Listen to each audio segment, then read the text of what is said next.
Okay. Hello, everyone. Welcome to today's Agile 42 webinar. We're going to give it maybe 2 more minutes to make sure that everyone who's signed up just logs in as well. In the meantime, say hello in the chat and tell us where you're from.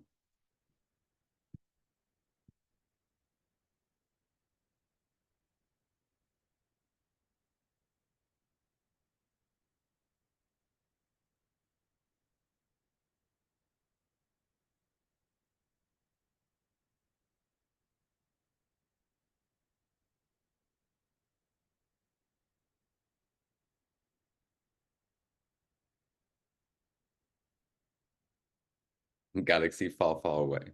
I like that.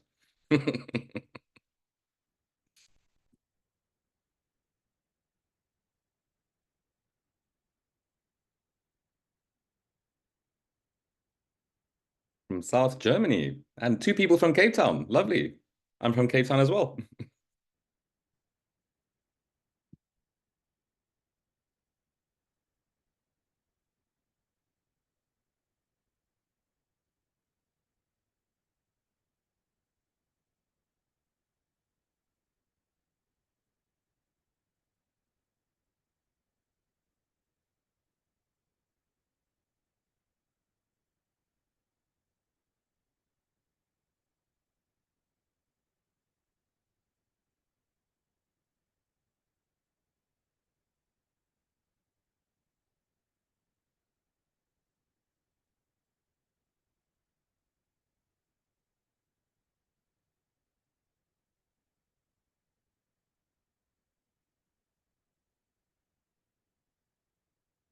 Okay, we'll give it 1 more minute, waiting for participants to join, and then we can start.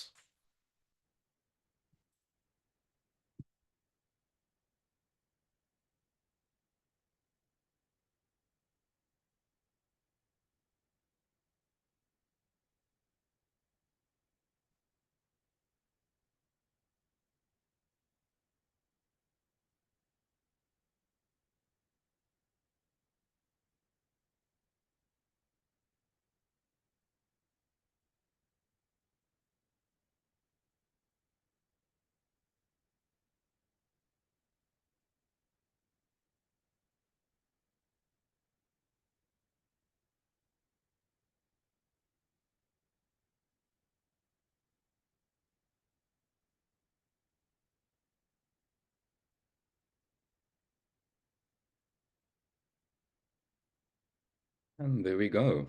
Okay, I think we're ready to get started. Hello, everyone, and thank you for joining our Agile 42 webinar. Today's topic is all about asking the Scrum trainer a Q&A to navigate product ownership. And our expert Agile coach and trainer, Regina Martins, will be taking the stage to answer all of your product ownership related questions. So if you have any questions that you would like Regina to answer over the course of this webinar, please feel free to pop them in the Q&A section, and Regina will tackle them as the webinar progresses. We will also be recording this webinar session and send out a recording afterwards, so make sure to connect with us on the web. We'll post all of our social media links in chat. So I think we should be getting started shortly. So without further ado, I'd hand over to Regina Martins and enjoy the webinar. Thanks, Ernst, and hi, everybody. Good to see you all here. I'm seeing people from all over the world, far and wide, and there's some familiar names as well. So welcome to everybody. So I'd like to answer your questions. And let me just check if there are any right now. There are none. So I'll start off by answering a few common questions which always get asked whenever I do training or coaching. And these are the questions which tend to always come up. The idea for this webinar, similar to the previous one I did about the Scrum Master questions, is that when I do, especially trainings, the certified trainings, quite often the same questions come up again. And it's not a specific thing to as a country, it's like around the world. The same patterns of questions are coming up, which kind of tell me that the same patterns of organizational behaviors and structures are playing out. And I think those of us who do coaching, we know that to be true as well. So hopefully I can demystify a few things and maybe point you in different directions if there's additional information that I recommend. And let's see where we go. All right, so still no questions. So I'm going to actually answer the following question. So I'm just going to briefly share my screen so you have some context. So I just prepared a very brief, let me just close that. Right. So this question here, some of you may be, it may resonate a lot with you, but I always get this question, always. And it's like, what is the difference between a product owner and a product manager? And well, you'll speak to different people and you'll get possibly different answers, and they're not necessarily all wrong. They just are very contextual. So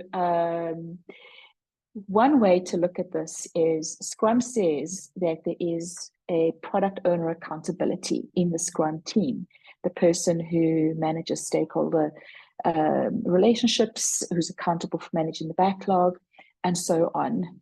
And that is who they are. They're the product owner. And product management is what they do. So one is the noun, the product owner, and the product owner does product management. They manage their product. So the verb or the action of managing the product. And that is one way to look at it. Now, in many organizations that adopt Scrum, product owners are new roles that are introduced, and we can always also have a discussion: is it a role, is it an accountability, and what is the difference between that? But that's probably a question for another day. And then there's an existing product management structure. So essentially, what happens is you get product owners and product managers. And in one of the companies that I coached, the product managers felt quite threatened about all of a sudden there's this new role and there's this new people. And I heard some wisdom a few years ago around this dynamic. If it happens to be two separate people, is that the product owner is internally focused on the company and on the team, on the strategic intent of the company, the product goals as such. And the product manager is externally focused on the market. And they are interfacing with the users, the customers, and that's the relationship between the product owner and the product manager needs to be quite a good one because they need to collaborate. I feel quite dissonant about that particular way of looking at things because that's what a product owner is supposed to do.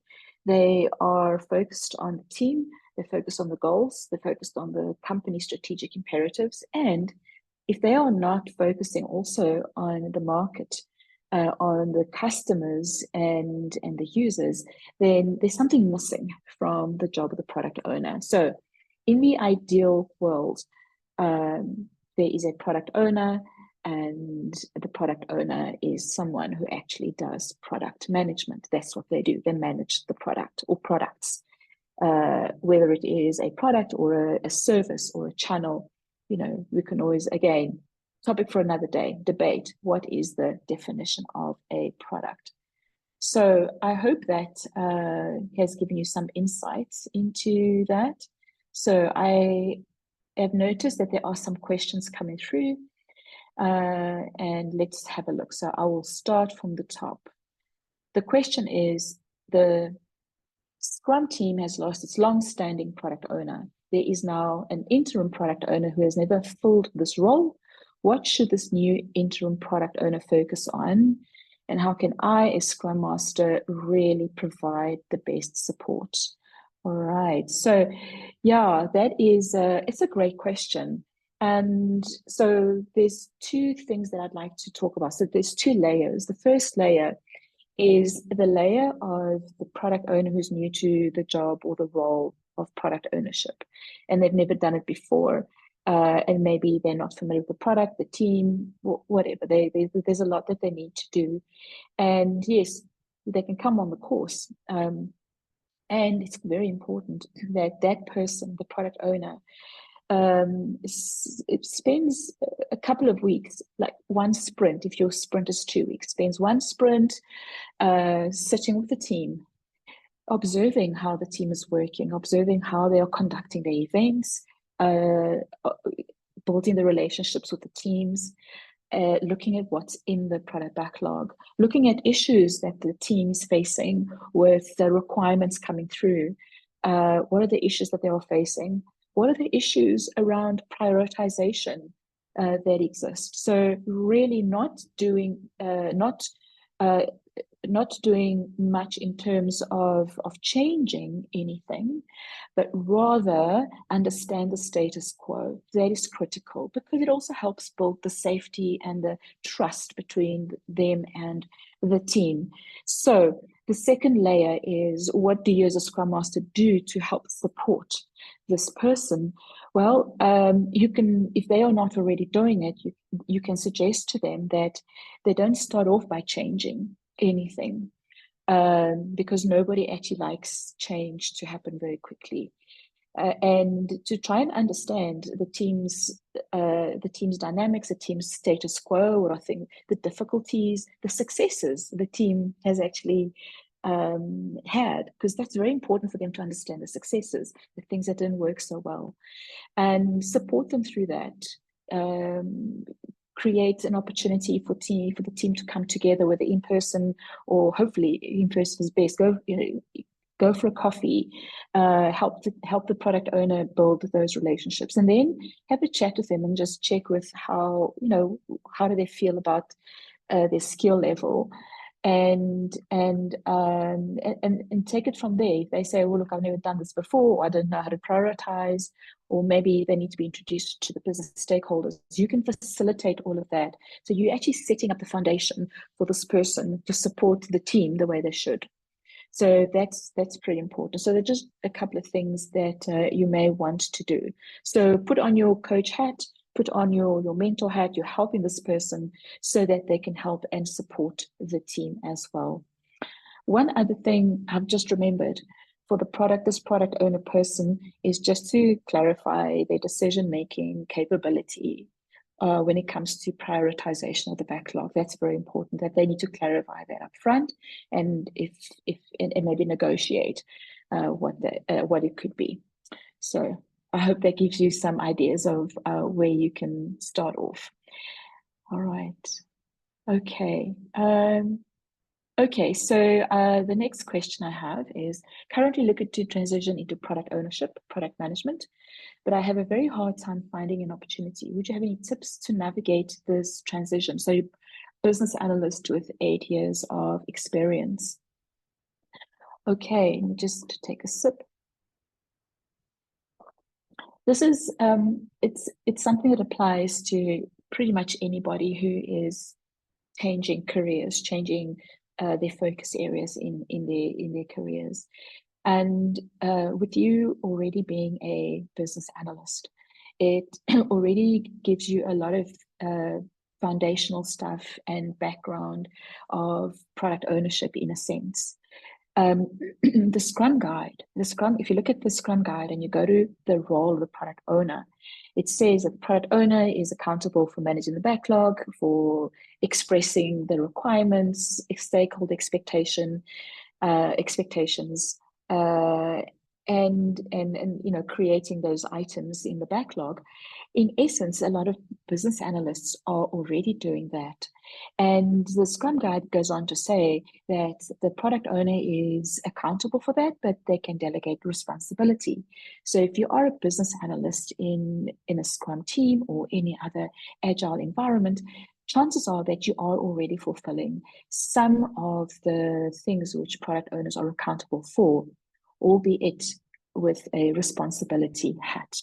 So how to transition and how to migrate into putting yourself out there into product ownership is to amplify Well, look at what you already are doing. Look at the Scrum Guide. Look at what you already are doing. Amplify the things that you are already doing, because you are probably, I will hazard a guess, that you are already taking on a lot of the things which product owners do. And then it's a question of overlaying that with, if I can call it, a leadership, almost like a leadership mindset around learning how to manage stakeholders. You can do courses, but you can also find a mentor. There's a great product owner and ask them to mentor you through this. And then learn things like how to do prioritization. If I can just end off here and just say, the thing that a lot of product owners battle with, and it's not because they don't have the skills, it's just how their organization is structured, is they battle with stakeholder management.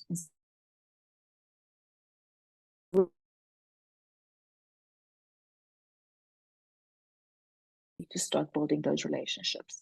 So it's always easier when you're shifting from business analysis into product ownership / management, that you leverage what you've got, work in your current context, amplify what you are already doing, and find a mentor. That is the best thing you can do, because this mentor can also sometimes open doors for you. All right. Okay, I'm going on to the next question. Okay, wow, this is an interesting one. For a fixed price Agile contract, I made 2 times a similar, let me put my glasses on, bad, very challenging observation, waste and perfectionism by the product owner at the start of the contract period, and hectic and insufficient features. Okay, so we're talking about, first of all, it's fixed price contract. With the product owner wanting everything to be perfect. And any advice on how to guide such POs, such product owners that want everything to be perfect? And I assume normally when product owners want everything to be perfect, they also want everything is important. Okay, so you've always tried to coach them. And you try to coach them on the minimum viable product, and then afterward to improve certain features based on the user's feedback. Any other good ideas from my side? Okay, so I'll just briefly summarize. So it's fixed price contract. That's one thing. The second thing is perfectionism by the product owner at the start of the contract period.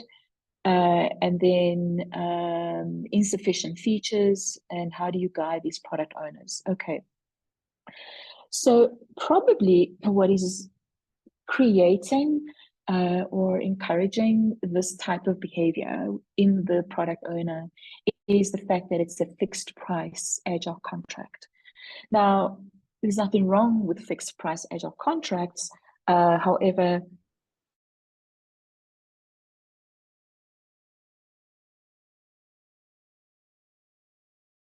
have a fixed price contract and someone is being rewarded for delivering on that fixed price contract, which also assumes probably a fixed timeline and maybe even a fixed scope, the product owner is behaving pretty much how they should behave, because that's what they're being rewarded for. Right, that's problematic. So how does this person actually provide enough guidance to the team, manages the customer, and is able to prioritize the backlog at the beginning? So how you can guide them. So you're on the right direction actually when you are coaching this person on minimum viable products. And my go-to, even for fixed price contracts, is a technique called user story mapping. It's called user story mapping. And it was created by Jeff Patton. And you can go and get the book, or there's a lot of information out there on the internet as well. Now, the great thing about user story mapping to get to the minimum viable product and any subsequent releases is it enables you to see the big picture, or the whole team to see the big picture.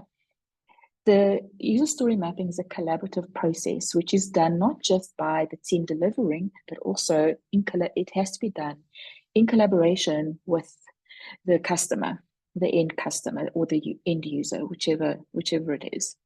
And it's about seeing the big picture. And user story mapping can be done quite fast, right? It's not a weeks long or a months long process of gathering requirements. It's actually very fast, and within a fixed box, it helps understand the full picture and everything that is part of the scope, which from the part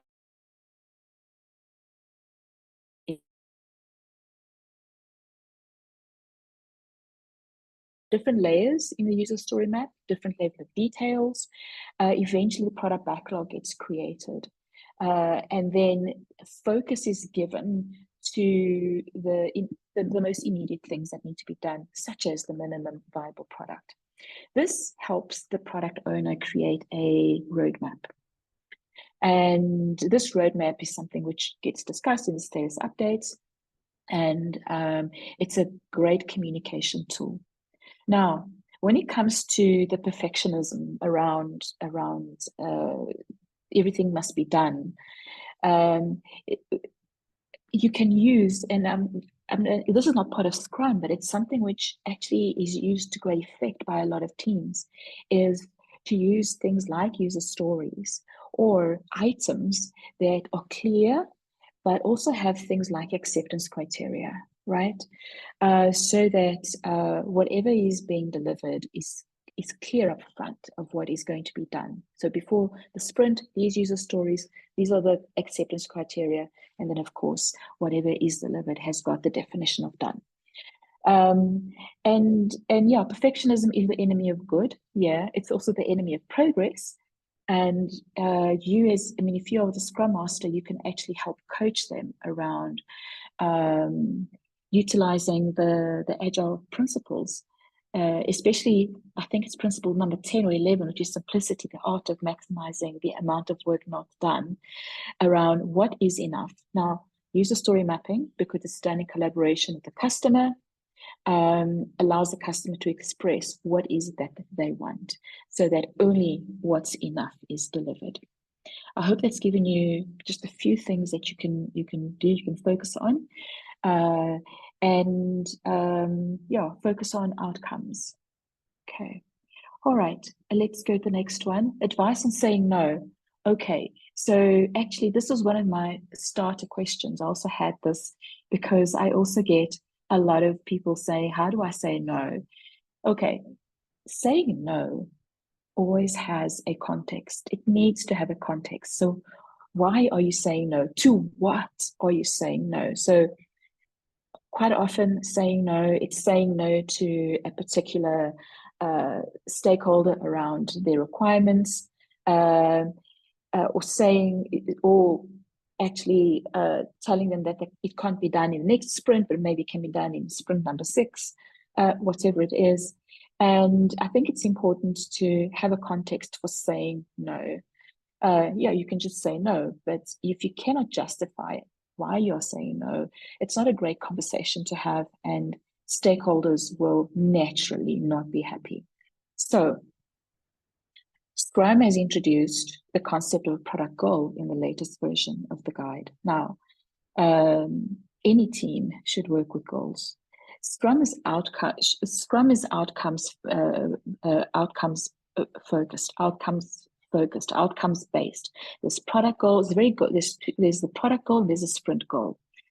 And even before the Scrum Guide introduced the product goal, it's very important to work with goals. Now, if whatever the stakeholder is asking is not consistent with what is the goal supposed to meet, or what's supposed to be part of the goal, then that is a conversation to have. So you're having the conversation with the stakeholder saying no, because it's not going to help us reach the goal. Okay, so I know some of you might not be agreeing with me right now, because maybe it sounds a little bit too harsh, and that's one way of approaching, right?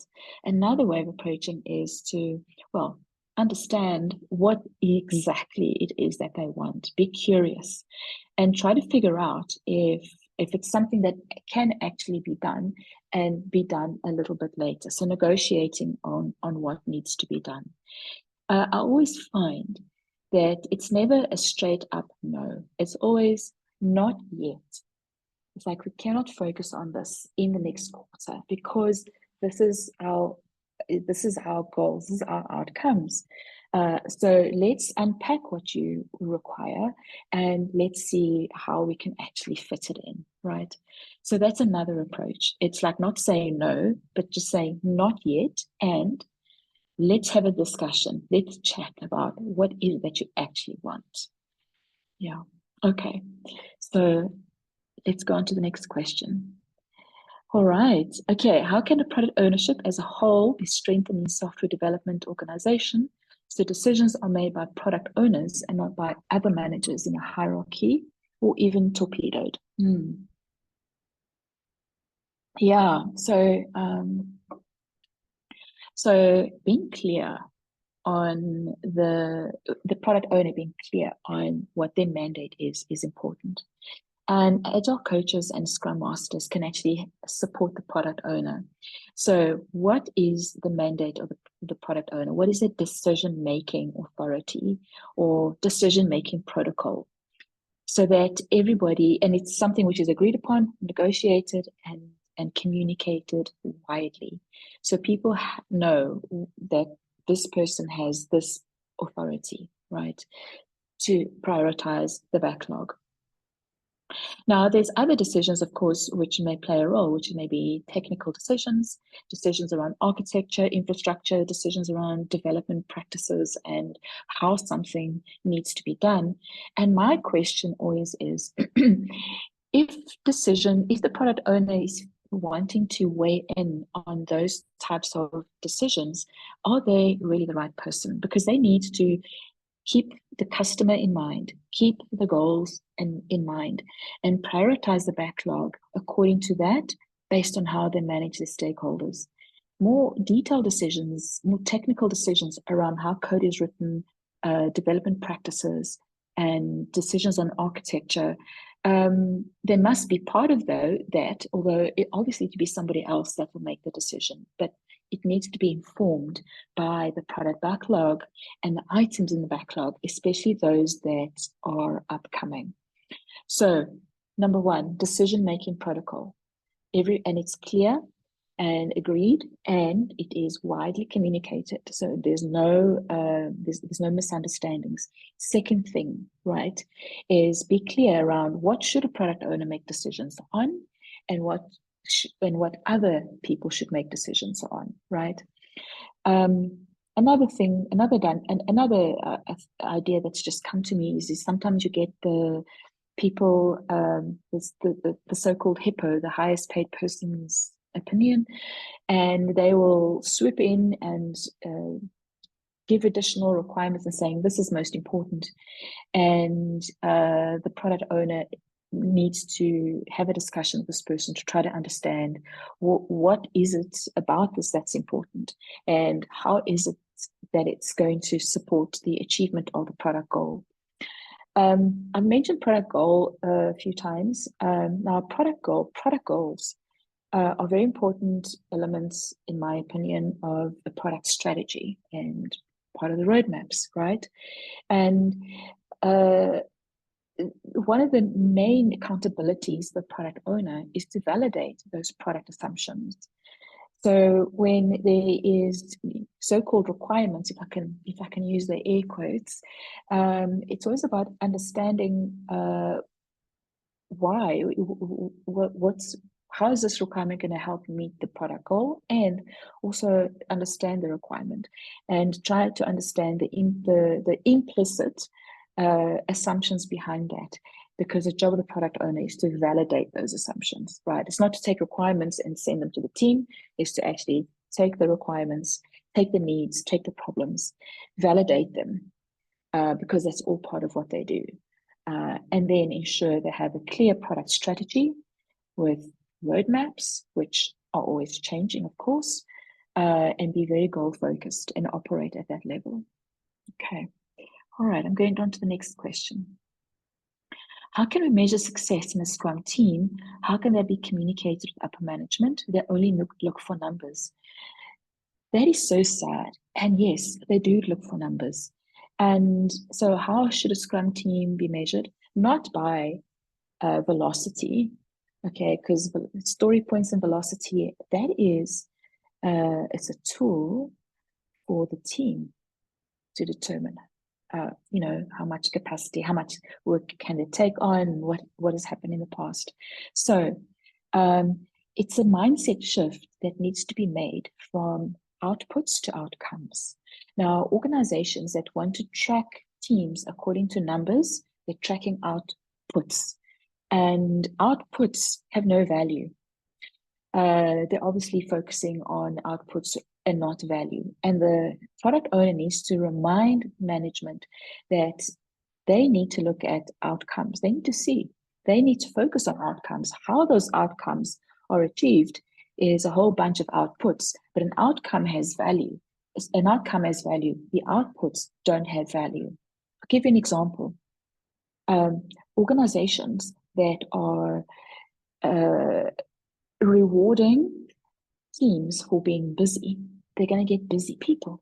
But are they working on the right things? Product owners are accountable to ensure the team is working on the right things, right? So it's a shifting of a mindset for management from outputs focused, which is looking at the metrics, to outcomes focused, which is looking at the goals and how are we doing with getting to those goals, right? That is very, very important. So it's outputs to outcome, having that conversation. I won't say it's easy. I won't say it will happen overnight, but it's a mindset shift that companies need to do from outputs to outcomes. So, yeah, and I mean another example is if the team is completing all these items on their Jira board, okay, but let's say they've completed 20 items on their Jira board, but are those items important enough? Do they have value? And it's things that it's important to actually raise the awareness of. That's what management should be focusing on the whole outcomes value-based conversation. Yeah, all metrics are metrics, especially metrics that agile teams focus on. They are metrics that help the team, and they are there to have conversations. They are not there to reward or punish people. They're not there for KPI purposes or anything like that. It's about the conversations. It's about the decisions that come out of that. All right, I'm going on to the next question. In an agile change project affecting multiple legacy applications as well as infrastructure, what could be the multi-application manager, what could the multi-application manager learn from the Scrum product owner role and whatnot? Okay. Let me see if I can understand this. In an agile change project affecting multiple legacy systems, okay, learn from a peer role and whatnot. Okay, so I'm not sure what's been done here, if it's a change project or if the application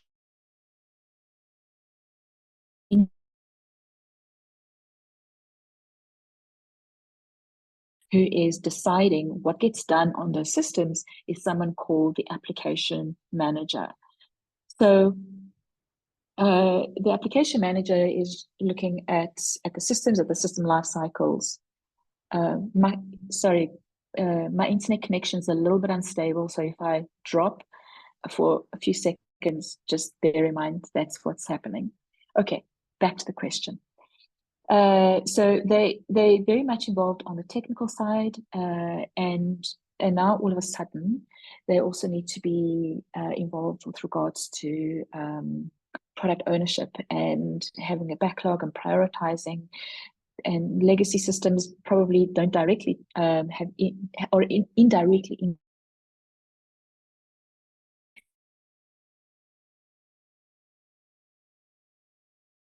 see. Okay, I hope my connection's back. Yeah, so they can definitely learn how to manage stakeholders That's very important. It's actually a management skill, how to manage stakeholders, and also how to actually ensure that the right stuff actually gets done. So it's always a good idea to, and I'm assuming people like this would have some kind of application roadmap, and to try and marry the application roadmap with the development roadmap, and see if they can work together. So it's taking the application roadmap and the development roadmap in terms of new requirements or new applications or new modules or integrations, and they've got to work together actually, and they can't be separated, is from what I understand. Yeah. Okay. All right. Okay, so next question. Okay,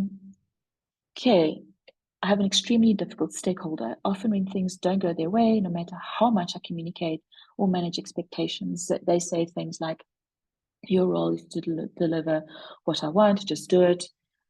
This is lack of delivery, when in fact we've delivered as per what we planned during the PI planning. And what he's referring to was a scope creep item that came in that we tried to do. How do I manage that it doesn't go this way? Okay, so I'm assuming that they are in the PI planning process. So hopefully they are there. If they're not there, obviously that might be problematic in terms of transparency of what's being agreed upon. And with regards to master, both of you can actually, I won't say coach this person, but first of all, when this person is saying you must do it, if you don't do it, it's lack of delivery, is actually try to understand what is going on for this person if you can. Because no one actually goes to work to be difficult. They are people behave. We behave based on how we are measured, for example. So we don't know if this person is being pressured from their bosses about about something that needs to be done, about things that need to be done. So I know the tendency is to say, well, they're just being difficult. Actually, put yourself in their shoes. And it requires having a discussion with them, try to understand their reality and where they are coming from, because maybe they've been difficult because their life is maybe made difficult as well, right? So bringing that level of empathy, just opening up the connection lines, can actually make a huge difference to creating and building more trust between this person and you, and by extension, the team. Because it's not about the team not doing stuff. It's about understanding where they're coming from, and then trying to see, okay, well, if this is all of a sudden important, then we actually need to see how we're going to fit it in and make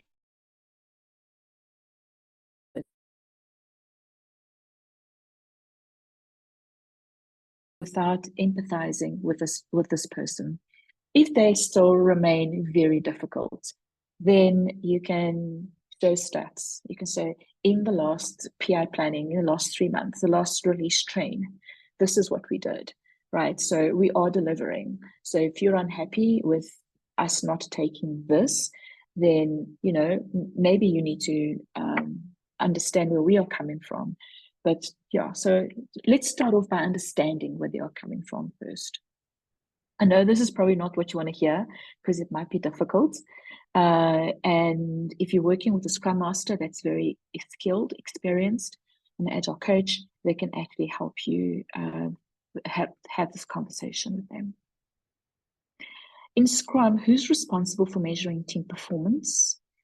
The Scrum Master or the product owner. Additionally, how can the product owner or Scrum Master gauge the team's effectiveness when the team itself decides on the amount of work planned for each sprint?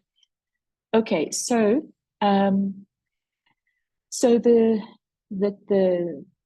Scrum team, the developers, they are the people who decide how much work they can actually take into the sprint, how much work, they are cross-functional, they're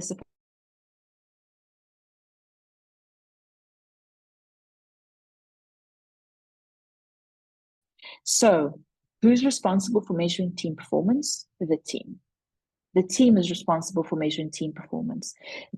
If they are self-managed and they are committing to work themselves, then they need to measure their progress as such. They need to measure their progress. If they're reaching their goals and stakeholders are happy, you've got sprint reviews, you're getting feedback, and there's high levels of transparency, and the team is inspecting and adapting. Those are very important things to actually look for. So it's not the Scrum Master or the product owner, it's the team. The team, is the Scrum team is self-managed. Therefore, the whole Scrum team manages themselves, and performance is just one dimension of that. So how can the product owner or Scrum Master gauge the team's effectiveness? Well, product owners and Scrum Masters, you're part of the team. You're part of the Scrum team, right? Therefore, the effectiveness, it's not about gauging the team's effectiveness. It's really about does the team, are the team, meeting the commitments? Are there good goals? Are the goals good goals? First of all, is there a product goal? Second of all, are the sprint goals good sprint goals? Because often teams don't know how to write good sprint goals, right? Is the team improving? Is there transparency, inspection, and adaptation in the team?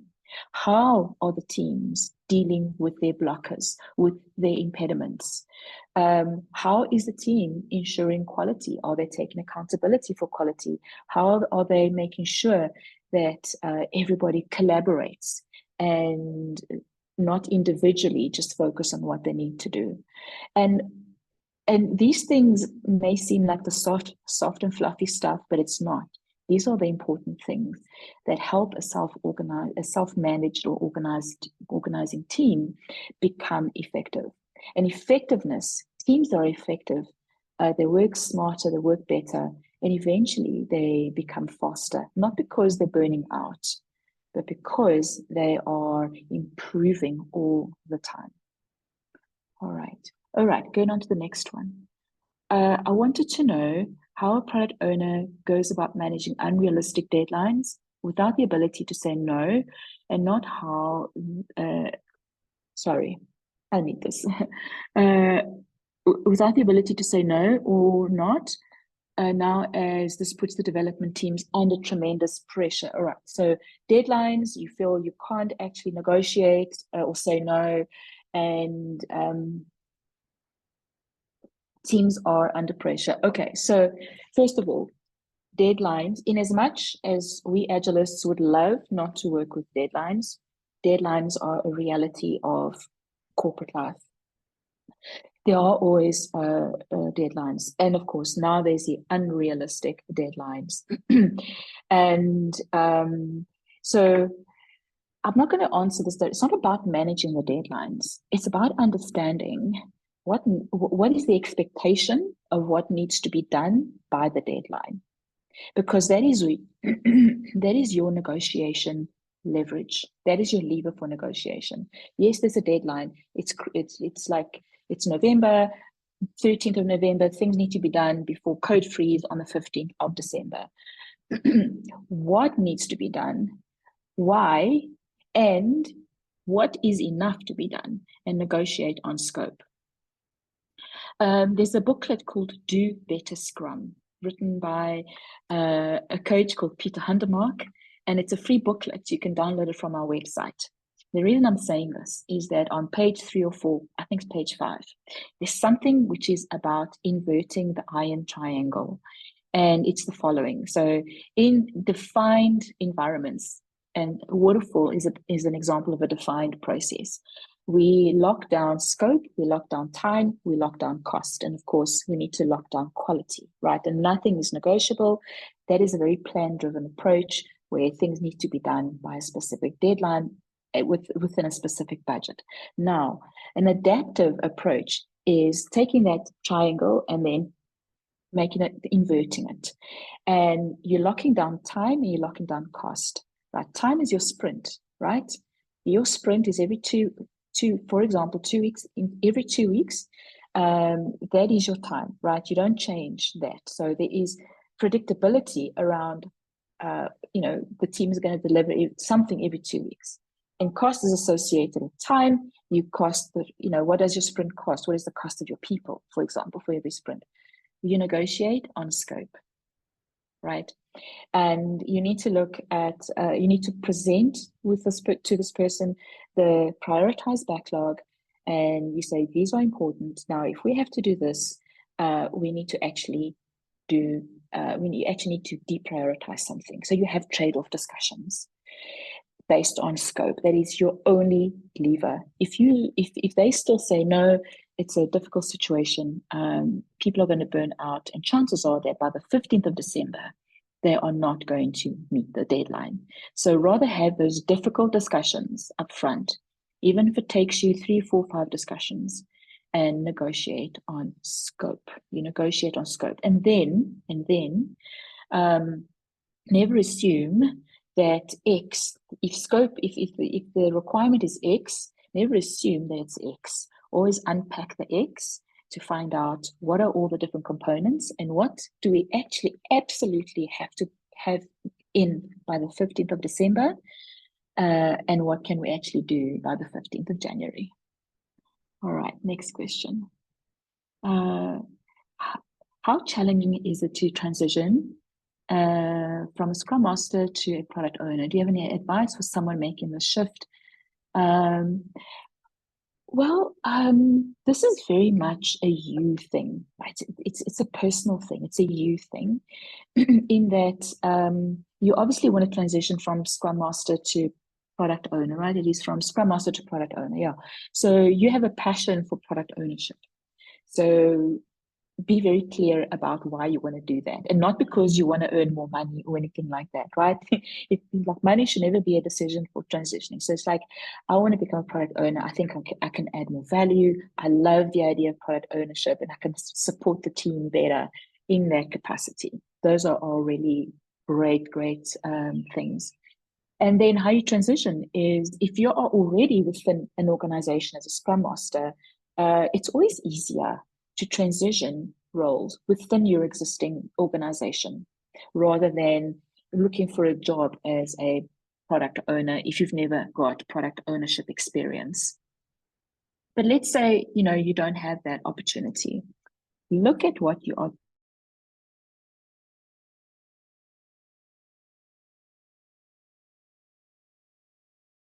that a product owner person needs to ideally have, and find them in yourself and amplify them. And when you are applying for product ownership positions, amplify those skills and personality traits, and be clear how you can add value as a product owner versus a Scrum Master. Okay. Right. Okay, so let's just go to the next question. What is the best way to develop a product goal?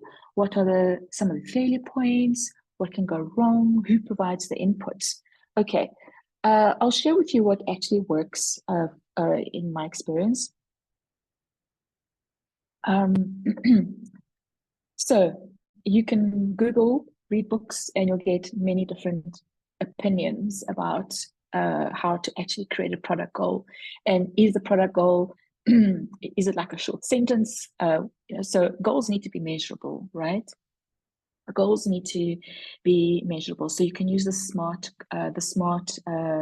acronym. And also, in order to be clear about the product goals, you can use tools such as the opportunity canvas or the business model canvas. We at Agile 42, we use the opportunity canvas. And the opportunity canvas has got some important elements that form part of a product goal. So it's, first of all, what is the problem to be solved? So it's really understanding the problem to be solved. How is the problem currently being solved? Who are the beneficiaries? What does this roughly look like in terms of a better solution? For example, so you've got the what, you've got the why, so what is the problem, the what, the who, and there's a few other elements in that opportunity canvas, but those things are quite important. Like, what is it? Who's going to benefit from it? Why is it important? And then create a goal that is measurable, because part of creating a product goal is understanding things like, how are we going to know when this goal is successful? And also, how do we know when this goal is done as well? So those are some very important things to keep in mind, and you can use the opportunity canvas as a guide for that. So you do need to do a little bit of groundwork, a little bit of legwork, and you're accountable. But you do not necessarily have to be the only fully responsible. You can delegate responsibility, which talks to the second part of your question: who does it? You're accountable, but it's a team sport. Right? You need to collaborate. It's a collaborative effort, Scrum teams, and with business stakeholders as well, users. So there needs to be that level of collaboration. Yourself accountable, the rest of the team, plus your stakeholders. All right. How does a new Scrum Master coach a new product owner? This is a question I once received in an interview where I had no Scrum Master experience. Oh, wow. Okay. A new Scrum Master, how do they coach a new product owner? Well, through coaching, through using coaching techniques. Okay, that might seem a little bit facetious. It's quite important that, so you're both in the same position. You're both new at your job. So you are exploring and making your way through this. So I'm going to give you some ideas.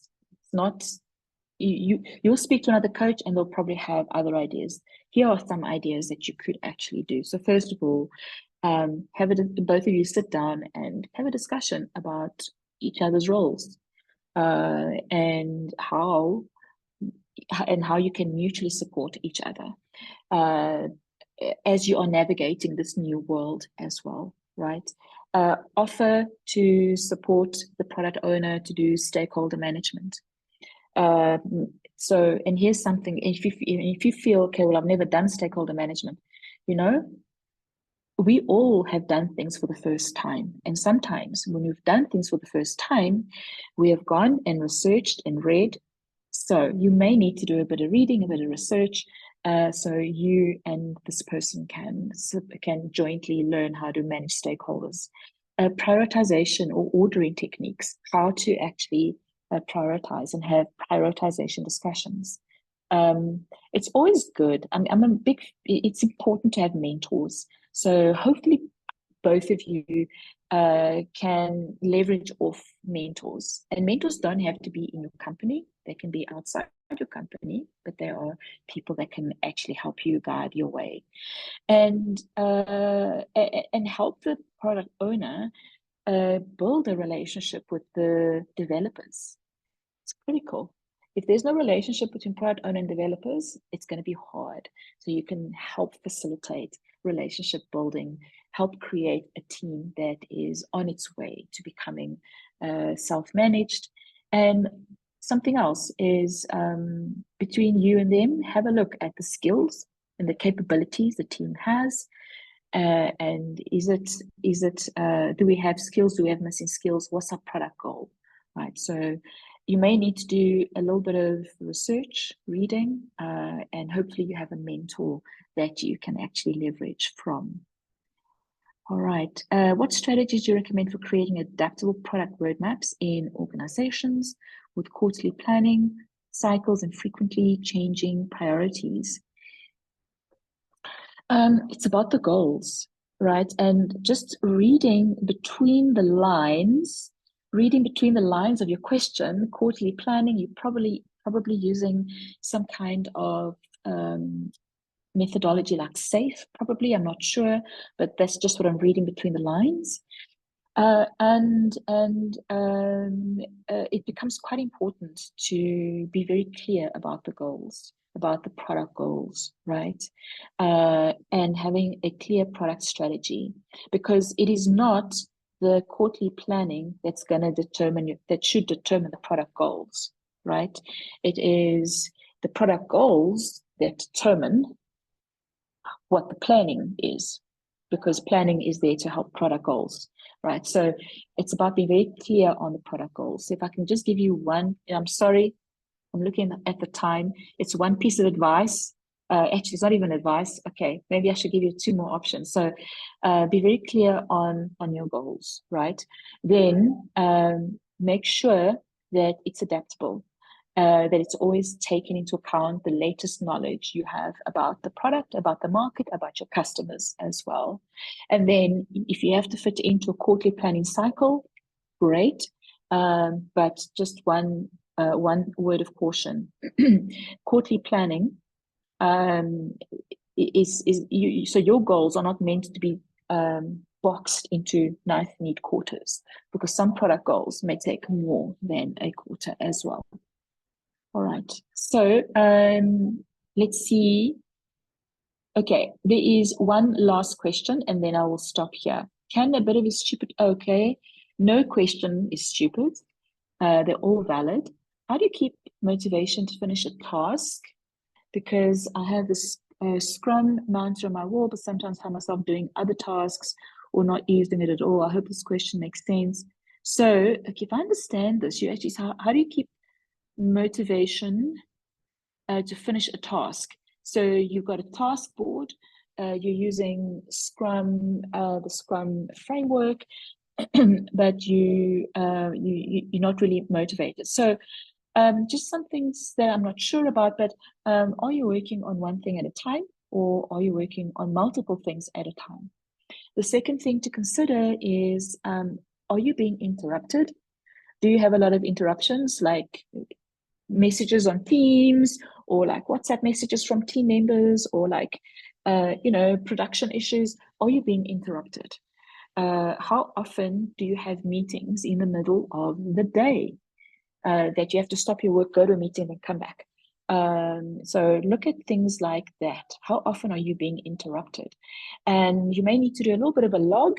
And then at the end of the week, look at your interruptions, look at how many things you're working on at the same time, and then do an analysis and see if you can focus on one thing at the same time, because nothing gives human beings a sense of accomplishment, achievement, and motivation than finishing something. All right, I think that's it. Okay, yeah, I think that's it for today.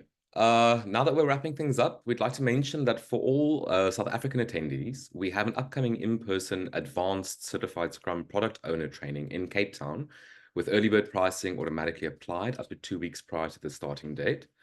I've got a little flyer right over here. Where is that flyer?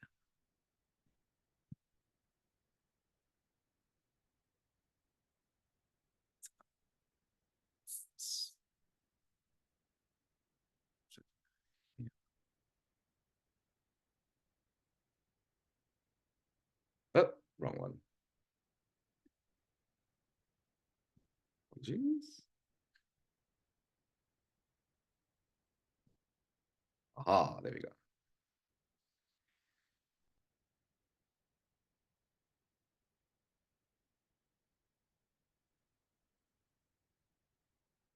Okay, so the training date is the 9th to the 11th of December 2024. It's going to be in person in Cape Town in the Old Mutual House in Bishop's Court. Yeah, so early bird pricing is available for anyone who would like to attend. We will also have similar trainings in next year, June and July, in Joburg and Cape Town as well. So please, if you're interested, by all means, sign up.